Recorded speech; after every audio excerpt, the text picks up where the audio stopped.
आणि आता बातमी बीडची आहे। धावत्या दुचाकीवर व्हिडिओ बनवणं दोघांना महागात पडले। बीड जवळ धुळे सोलापूर राष्ट्रीय महामार्गावर व्हिडिओच्या नादामध्ये अपघात झाला। दुचाकीवरील एकाचा जागीच मृत्यू झाला तर दुसरा गंभीर जखमी झालाय।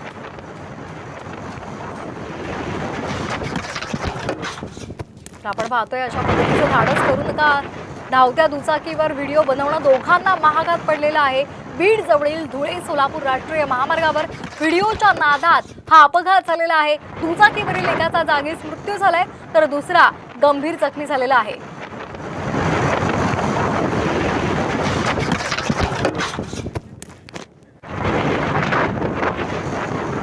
आपण पाहतोय अनेकदा सहलीला गेल्यानंतर उंच धबधब्यावर जाणं किंवा कुठल्या कठड्यावर राहून रील्स बनवणं आणि अशा पद्धतीचा व्हिडिओ बनवणं हे महागात पडू शकतं। आपल्या जीवाची काळजी घ्या असं आवाहन केलं जातंय। धावत्या दुचाकीवर व्हिडिओ करताना अपघात झाला, यामध्ये एकाचा जागीच मृत्यू झाला, एक जण गंभीर जखमी झालाय।